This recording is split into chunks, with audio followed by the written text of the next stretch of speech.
আল্লাহ রাব্বুল আলামিন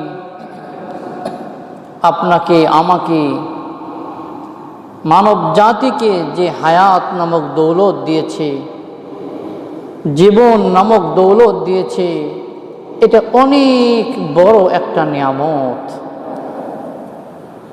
যার কোনো বিনিময় হতে পারে না। আল্লাহ রাব্বুল আলামিনের কাছে মুমিনের মাল, মুমিনের জান এর মর্যাদা অনেক বেশি। এই জানটা, এই জীবনটা আল্লাহ রাব্বুল আলামিন আপনাকে আমাকে একদিকে নিয়ামত হিসেবে দিয়েছে, অপরদিকে আপনার কাছে আমার কাছে আমানত হিসেবে দিয়েছে।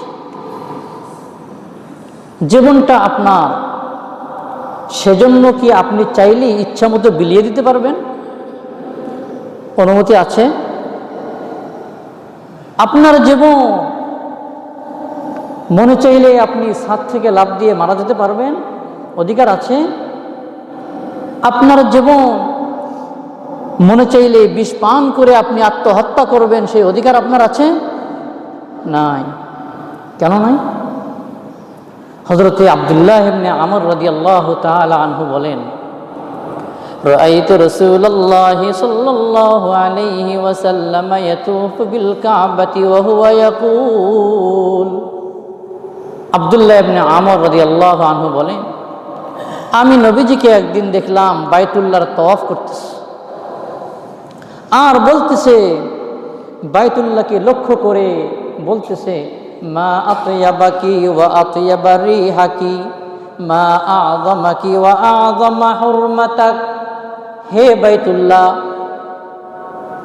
তোমার মর্যাদা কত বেশি, তোমার সুঘ্রাণ কত সুন্দর, তোমার মর্যাদা আল্লাহ রাব্বুল আলামিন কত বেশি করে দিয়েছেন। ওয়াল্লাযী নাফসু মুহাম্মাদিন বিয়াদিহি, তবে তুমি শুনে রাখো, ওই সত্তার কসম যেই সত্তার হাতে আমি নবী মুহাম্মদের জীবন, তুমি শুনে রাখো, লা হুরমাতুল মুমিনি আযমু ইনদাল্লাহি হুরমাতাম মিনকি দামিহি ওয়া মালিহি। হে বাইতুল্লাহ, তুমি শুনে রাখো, তোমার যে মর্যাদা আল্লাহর কাছে আছে, তোমার চেয়ে একজন মুমিনের জান এবং মালের মর্যাদা আল্লাহর কাছে বেশি। বলি সুবহানাল্লাহ। নবীজি বাইতুল্লাহকে লক্ষ্য করে বলতেছেন, ওই আল্লাহর কসম যে আল্লাহর কুদরতি হাতে আমি মুহাম্মদের জীবন, তোমার যে মর্যাদা আছে, তোমার যে শান আছে, তার চেয়ে একজন মুমিনের জান, একজন মুমিনের মালের মর্যাদা আল্লাহর কাছে অনেক বেশি। বলে সুবহানাল্লাহ। তাহলে আমাদের যে জীবন আছে, একজন মুমিনের যে জীবন আছে, তার দাম আছে না নাই? আছে। তো আজ বর্তমান সমাজে মানুষের জীবনের যেন কোনো দামই নেই। এমনভাবে মানুষকে হত্যা করা হচ্ছে, পাখির মতো গুলি করে মানুষকে মারা হচ্ছে। কেমন জানি একটা পাখির যেরকম দাম আছে, একটা মানুষের সেরকম কিনে দাম নেই। আবার কিছু মানুষ আছে এমন, নিজেদের কোনো কারণে, পারিবারিক কারণে, সামাজিক কারণে, ব্যক্তিগত কোনো কারণে নিজেই নিজের জীবনটাকে বিলিয়ে দিচ্ছে, আত্মহননের পথ বেছে নিয়ে আত্মহত্যার মতো জঘন্য অপরাধ করতেছে। কি বলেন, আছে না নাই? আছে। আল্লাহ, অথচ আল্লাহ রাব্বুল আলামিন বলেন যে হত্যা করা, কাউকে হত্যা করা এটা মহাপাপ। এটা কেমন পাপ? বড় একটা অন্যায়। আল্লাহ রাব্বুল আলামিন বলেন সূরা নিসা 93 নম্বর আয়াত, আল্লাহ বলেন, ওয়ামাই ইয়াকতুল মুমিনাম মুতাআম্মিদান ফাজাযাউহু জাহান্নাম খালিদান ফিহা। আল্লাহ রাব্বুল আলামিন সূরা নিসার 93 নম্বর আয়াতে বলেন, যে ব্যক্তি কোনো মুমিনকে ইচ্ছাকৃতভাবে হত্যা করবে, কোনো ব্যক্তি যদি কোনো মুমিনকে ইচ্ছাকৃতভাবে হত্যা করে, এই হত্যার শাস্তি হলো কিয়ামতের দিনে ফাজাযাউহু জাহান্নাম, তার শাস্তি হলো কি জাহান্নাম। কোথায় যেতে হবে? জাহান্নাম। আর আল্লাহ রাব্বুল আলামিন তার উপরে রাগান্বিত হন, তার উপরে অভিশাপ বর্ষণ করেন। তার জন্য আল্লাহ রাব্বুল আলামিন কঠিন থেকে কঠিন শাস্তির ব্যবস্থা জাহান্নামে রেখে দিয়েছেন, বলি নাউজুবিল্লাহ। তাহলে সূরা নিসার 93 নম্বর আয়াতে আল্লাহ বললেন, কেউ যদি কোনো মুমিনকে ইচ্ছাকৃত হত্যা করে তার ঠিকানা হবে কোথায় ভাই? জাহান্নাম। অন্য আয়াতে আল্লাহ বলেন, মান কাতালা নাফসাম বিগাইরি নাফসিন আও ফাসাদিন ফিল আরদি ফাকান্নামা কাতালান নাসা জামিআ ওয়া মান আহইয়াহা ফাকান্নামা আহইয়ান নাসা জামিআ। সূরা মায়েদা 32 নম্বর আয়াতে কারিমার মধ্যে আল্লাহ বলেন, যে ব্যক্তি কোনো ব্যক্তিকে অন্যায়ভাবে হত্যা করল, বিচারিকভাবে নয়, হত্যার বদলে যে হত্যা শরীয়তের নিয়ম আছে সেই নিয়মের কারণে নয়, অন্যায়ভাবে হত্যা করল, ফাকান্নামা কাতালান নাসা জামিআ, সে যেন একটা মানুষকে হত্যা করেনি, একটা মানুষকে হত্যার মাধ্যমে সে যেন গোটা মানব জাতিকে হত্যা করে দিয়েছে, বলি নাউজুবিল্লাহ। কারণ যে একজনকে হত্যা করতে পারে সে সমস্ত মানুষকে কি করতে পারবে? হত্যা করতে পারবে। পক্ষান্তরে ওয়ামান আহইয়াহা ফাকান্নামা আহইয়ান নাসা জামিআ, আর যে ব্যক্তি একজন মানুষকে হত্যার হাত থেকে রক্ষা করলো সে যেন গোটা মানব জাতিকে হত্যার হাত থেকে রক্ষা করলো, বলে সুবহানাল্লাহ। অন্য আয়াতে আল্লাহ আরো বলেন, আল্লাহ তাআলা রহমানের বান্দা কারা, আল্লাহর বান্দা কারা, প্রকৃত অর্থে কারা আল্লাহর গোলাম, তাদের পরিচয় দিতে গিয়ে আল্লাহ রাব্বুল আলামিন কিছু গুণাবলী তুলে ধরেছেন। তার মধ্যে আল্লাহ বলেন, ওয়াল্লাযীনা লা ইয়াদউনা মা'আল্লাহি ইলাহান আখার ওয়া লা ইয়াকতুলুনান নাফসাল্লাতী হারামাল্লাহু ইল্লা বিল হক। আল্লাহ বলেন, আমার প্রকৃত বান্দা, রহমানের প্রকৃত বান্দাদের যে সমস্ত গুণাবলী আছে তার মধ্য থেকে একটি গুণাবলী হলো ওয়ালা ইয়াকতুলুনান নাফস, আমার প্রকৃত বান্দা তারা কোনো মানুষকে অন্যায়ভাবে হত্যা করতে পারে না। কোনো মানুষকে অন্যায়ভাবে কি করতে পারে না? হত্যা করতে পারে না। তাহলে আমি কয়েকটি আয়াতে কারিমা বললাম, এর মাধ্যমে আমরা জানতে পারলাম হত্যা করা, মানুষকে হত্যা করা একটা বড় অন্যায়, বড় পাপ। নবীজি সাল্লাল্লাহু আলাইহি ওয়াসাল্লাম বলেছেন, ওয়াকাল রাসূলুল্লাহি সাল্লাল্লাহু আলাইহি ওয়াসাল্লাম ইজতানিবুস সাবআল মুবিকাত। ক্বালু ইয়া রাসূলাল্লাহ ওমা হুম? قال الشرك بالله والسحر وقتل النفس التي حرم الله إلا بالحق وآكل الربا وآكل مال اليتيم وأكل الربا وأكل مال اليتيم والتولي يوم الزحف وقذف المحصنات المؤمنات। নবীজি বলেন, হে আমার সাহাবায়ে কেরাম, হে আমার উম্মা, তোমরা ধ্বংসকারী, হালাককারী, জীবন শেষ করে দেয়, আমল ধ্বংস করে দেয় এমন 7টি অন্যায় থেকে নিজেদেরকে বাঁচিয়ে রাখো। নবীজি কি বললেন? নিজেদেরকে ধ্বংস করে দেয়, আমল নষ্ট করে দেয়, এরকম ধ্বংসকারী 7টি অন্যায় থেকে নিজেদেরকে কি রাখো? বিরত রাখো। 1 নম্বর, সাহাবায়ে কেরাম জিজ্ঞাসা করলেন, ইয়া রাসূলুল্লাহ ওমা হুন্না, যেই গুনাহগুলি, যেই অপরাধগুলি শেষ করে দেয় সেই অপরাধগুলি কি কি? নবীজি বললেন, আশশিরকু বিল্লাহ, 1 নম্বর অন্যায় হচ্ছে আল্লাহর সঙ্গে কাউকে কি করা? শরীক করা। 2 নম্বর ওয়াসসিহরু, জাদু করা। ম্যাজিক চলে না এখন? ম্যাজিক, ব্ল্যাক ম্যাজিক, জাদু মন্ত্র শিখায়, বিভিন্ন জায়গায় সাইনবোর্ডও দেখা যায়। কি বলেন, দেখা যায় না ভাই? কিছুদিন আগে গাইবান্ধা শহরে দেখেছি জাদু শেখানো হয়, ম্যাজিক শেখানো হয়। পরিষ্কার জেনে রাখবেন, জাদুবিদ্যা শেখা কুফরি। জাদুবিদ্যা শেখা কি ভাই? একটু কথা বলেন কি? যে লোক জাদু করে তার নাম যতই আব্দুল্লাহ হোক, যতই ইব্রাহিম হোক, যতই আব্দুর রহমান হোক না কেন, সেই লোক মুসলমান নয়, সেই লোক কাফের। কি আমার সাথে একমত হতে পারলেন না আপনারা? কোরআনে আছে, সূরা বাকারার মধ্যে আল্লাহ বলছেন জাদুবিদ্যা করা এটা কুফরি। জাদুবিদ্যা করা কি ভাই? কুফরি। তাহলে আজকে আমাদের সমাজে কিন্তু এটাও সয়লাব জাদু কেউ করে, কেউ দেখে, কেউ এরকমভাবে ব্ল্যাক ম্যাজিক দেখায়, মানুষ জড়ো করে। আর আমাদের মতো অনেক মুসলমান সেখানে দাঁড়িয়ে দাঁড়িয়ে তার তামাশা দেখে। এটাও ঠিক না, এটাও বড় অন্যায়। তাহলে 1 নম্বর বড় পাপ হচ্ছে আল্লাহর সঙ্গে কি করা? শরীক করা। 2 নম্বর নবীজি বললেন জাদু করা। 3 নম্বর নবীজি বললেন ওয়াকাতলুন নাফস, অন্যায়ভাবে কোনো মানুষকে কি করা? হত্যা করা। 4 নম্বর নবীজি বললেন সুদ খাওয়া। 5 নম্বর নবীজি বললেন এতিমের মাল ভক্ষণ করা। 6 নম্বর যুদ্ধের ময়দানে পলায়ন করা। 7 নম্বর নবীজি বললেন কোনো সতী সাধবী ভালো পবিত্রা মেয়েকে জেনা ব্যভিচারের অপবাদ দেয়া। এই 7টা কি অপরাধ? বড় অপরাধ। এই অপরাধগুলি আমাদের সমাজে আছে নাকি নাই? কথা বলেন, আছে না নাই? যদি প্রত্যেকটা নিয়ে আলোচনা করতে যাই, একটা নিয়ে কয়েক জমা কি হয়ে যাবে, চলে যাবে। সেদিকে যাব না।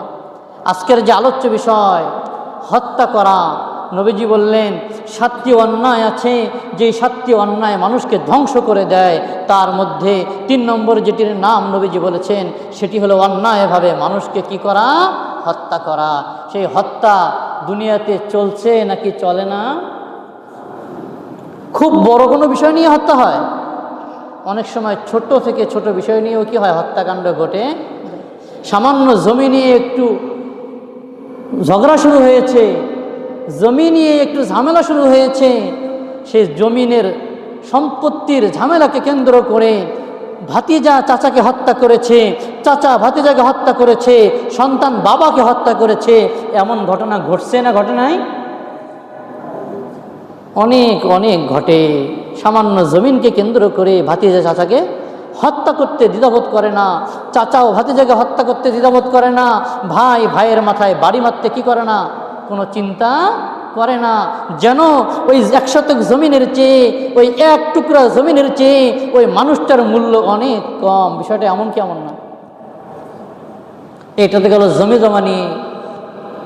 দুঃখজনক হলেও সত্য, এই যে বিশ্বকাপ চলছে, এই বিশ্বকাপকে কেন্দ্র করে কোথাও মনে হয় কোনো হত্যাকাণ্ড ঘটে নাই।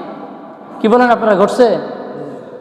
আমি তো দেখেছি সোশ্যাল মিডিয়ায় কুমিল্লাতে নীলফামারীর এক দরিদ্র লোক রিক্সা চালায়, কুমিল্লাতে গিয়ে মেয়ে আর স্ত্রী নিয়ে এসে সেখানে বসবাস করে।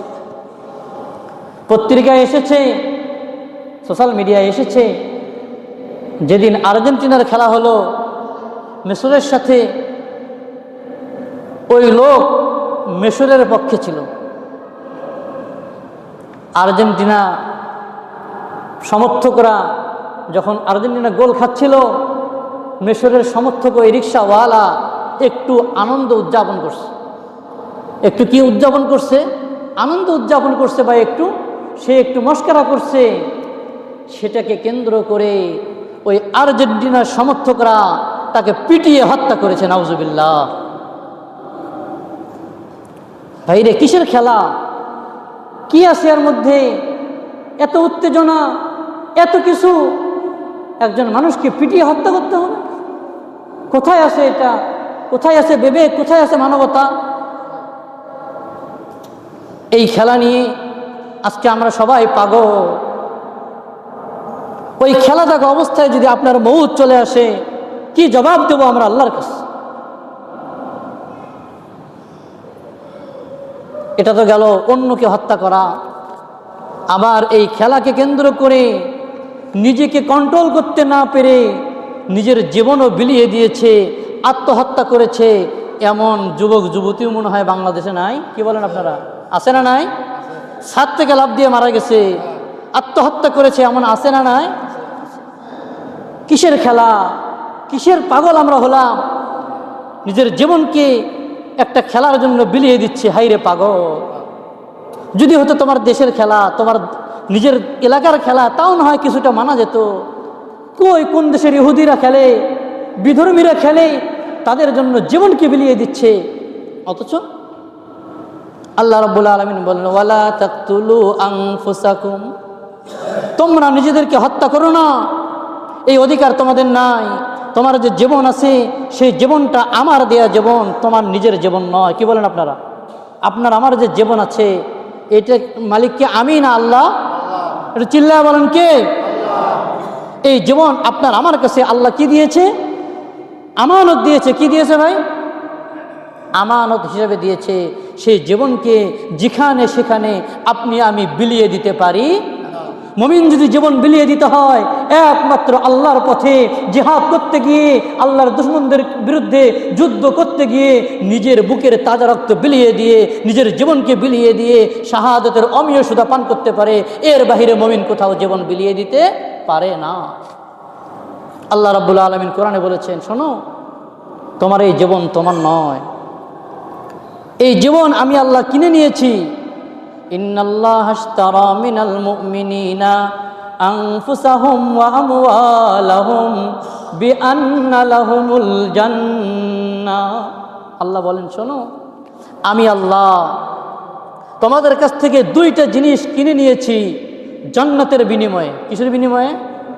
এটা কথা বলতে হবে। কিসের বিনিময়ে?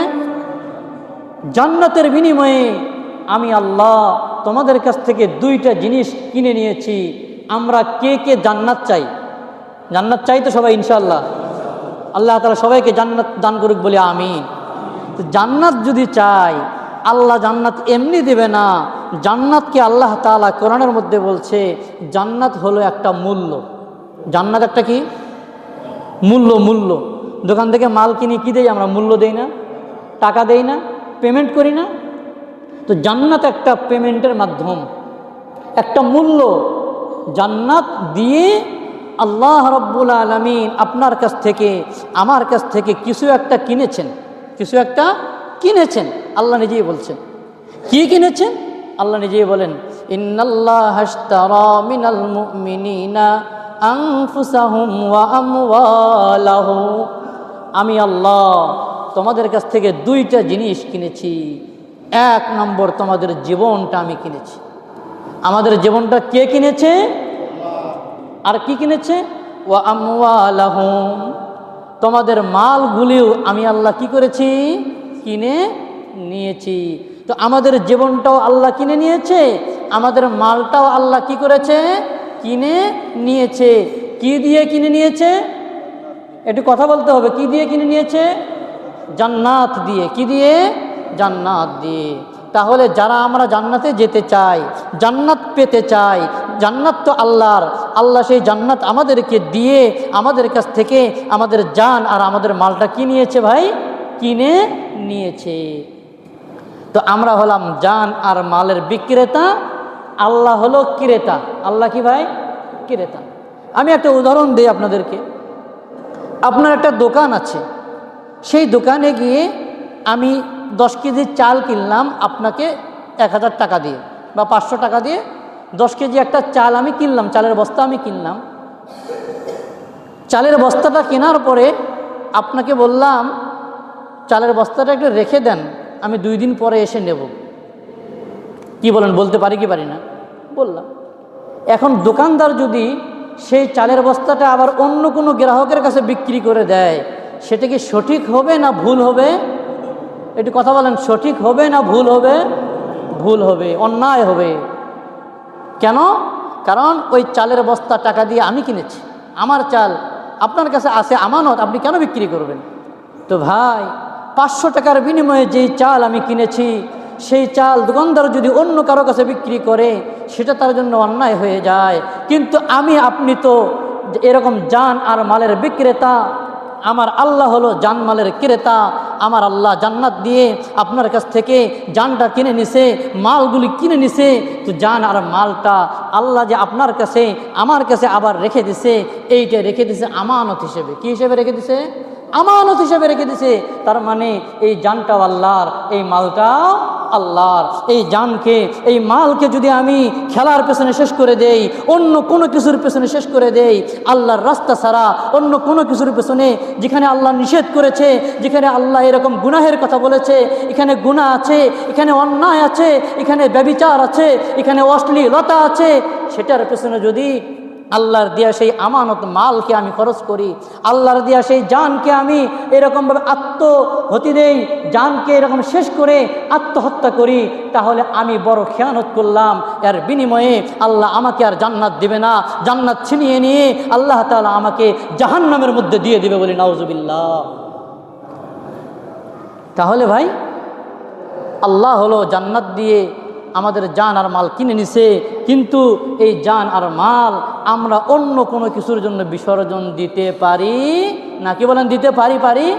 হাদিসের মধ্যে আছে, নবীজি সাল্লাল্লাহু আলাইহি ওয়াসাল্লাম বলেছে, শোনো, যে ব্যক্তি আত্মহত্যা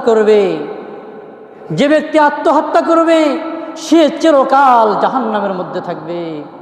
নবীজি বলেন, মান তারাদ্দা মিন জাবালিন ফাকাতালা নাফসাহু ফাহুয়া ফি নারি জাহান্নাম। যে ব্যক্তি পাহাড় থেকে পড়ে গিয়ে আত্মহত্যা করলো, সে জাহান্নামের মধ্যে চিরকাল থাকবে। সে জাহান্নামের মধ্যে বারবার মনে হবে সে যেন কোনো উঁচু জায়গা থেকে, পাহাড় থেকে বারবার জাহান্নামের মধ্যে পড়ে যাচ্ছে। এরপরে নবীজি বলেন, যে ব্যক্তি এরকম বিষ পান করে আত্মহত্যা করবে, সে জাহান্নামের মধ্যে চিরকাল থাকবে। তার হাতে বিষের বোতল থাকবে, সে জাহান্নামের মধ্যে বিষ পান করতে থাকবে। আউযুবিল্লাহি মিন যালিক। এরকমভাবে যে ব্যক্তি এরকমভাবে নিজেকে ধারালো তরবারি দিয়ে হত্যা করবে, জাহান্নামের মধ্যেও সে চিরকাল থাকবে। সেখানেও তার হাতে একটা তরবারি থাকবে, সেই তরবারি দিয়ে সে তার পেট কাটতে থাকবে, বলি নাউযুবিল্লাহি মিন যালিক। তার মানে সময় স্বল্প, শেষ করছি। যারা আত্মহত্যা করবে তাদের ঠিকানা কোথায় ভাই? ঠিকানা কোথায়? জাহান্নাম। তো আত্মহত্যার পথ বেছে নেওয়া যাবে? নিজের কোনো বৈধ কারণে স্ত্রীর সাথে বনিবনা হয় না, বাবার সাথে বনিবনা হয় না, সমাজে মুখ দেখানো যায় না, সেজন্য আত্মহত্যা করবে, সেটাও বৈধ নয়। সেটাও করলে সেও জাহান্নামে যাবে। হাদিসের মধ্যে আছে সে চিরকাল জাহান্নামে থাকবে। যেখানে বৈধ কারণ, স্ত্রীর সাথে বনিবনা না হতেই পারে, বাবা মার সাথে ঝগড়া হতেই পারে, সেগুলোর কারণেও যদি কেউ আত্মহত্যা করে সে চিরকাল জাহান্নামী। সেখানে একটি খেলাকে কেন্দ্র করে আমার দল হেরে গিয়েছে, আমার দল জিততে পারেনি, সেটাকে কেন্দ্র করে যদি আত্মহত্যা করে তার তো শাস্তি আরও ডবল হওয়া উচিত। কি বলেন আপনারা? এক ব্যক্তির ব্যাপারে নবীজির কাছে নিয়ে আসা হলো লাশ জানাজা পড়ানোর জন্য। নবীজি জানতে পারলেন ওই ব্যক্তি নিজেকে তরবারি দিয়ে আঘাত করে আত্মহত্যা করেছে। ফালাম ইসাল্লি আলাইহি, নবীজি তার কি করেননি? জানাজার নামাজ পড়েননি। নবীজি হাদিসের মধ্যে বলেন, পূর্বেকার জামানার এক ব্যক্তি ছিল যার হাতের মধ্যে একটা জখম ছিল, একটা কি ছিল ভাই? ঘা ছিল। সেই ঘা খুব যন্ত্রণা দিত। যন্ত্রণা সহ্য করতে না পেরে ওই ব্যক্তি একটি চাকু নিয়ে তার হাতটা কেটে ফেলছে। হাতের জখমের যন্ত্রণা সহ্য করতে না পেরে সে চাকু দিয়ে হাতটা কি করে ফেলছে? কেটে ফেলছে। হাত কেটে ফেলার কারণে রক্তপাত শুরু হয়েছে। রক্তপাত বন্ধ না হওয়ার কারণে সেই ব্যক্তি মারা গেছে। যখন মারা গেল, আল্লাহ রাব্বুল আলামিন বললেন, বাদারানি আবদি বিনাফসিহি হারামতু আলাইহিল জান্নাহ। বুখারী শরীফ 3463 নম্বর হাদিস। আল্লাহ বলেন, আমার এই বান্দা নিজের ব্যাপারে খুব দ্রুত সিদ্ধান্ত নিয়ে ফেলেছে, নিজের ব্যাপারে অগ্রগামী হয়ে নিজের জীবনকে শেষ করে দিয়েছে। সুতরাং আমি আমার এই বান্দার জন্য জান্নাতকে হারাম করে দিলাম, বলি নাউযুবিল্লাহ। তাহলে ভাই, কাউকে হত্যা করাও যাবে না, নিজের জীবনটাও বিলিয়ে দেয়া যাবে না। দুটাই মহা অন্যায়। দুটাই কি অন্যায়? মহা অন্যায়। কারো যদি এমন কোনো পরিস্থিতি আসে সহ্য করা যাচ্ছে না, পারিবারিক অশান্তি, যে কোনো কারণে খুব মুসিবতের মধ্যে সে আছে, তার কাজ হবে আল্লাহর উপরে ভরসা করা। আত্মহত্যা না করে কি করা? আল্লাহর উপরে ভরসা করা, আল্লাহর কাছে দোয়া কান্নাকাটি করা, আর নিজেদের রাগকে নিয়ন্ত্রণ করা। রাগ যে নিয়ন্ত্রণ করতে পারবে না, সে এরকম দুর্ঘটনা ঘটিয়ে ফেলবে। এজন্য আল্লাহ রাব্বুল আলামিন আমাদের সকলকে, আমাদের এই সমাজকে, আমাদের এই দেশকে হত্যাকাণ্ড থেকে, এই ধরনের আত্মহত্যা থেকে আমাদের যুবকদেরকে, আমাদের এই সমাজের মানুষদেরকে বেঁচে থাকার তৌফিক দান করুক। সকলে বলি আমিন।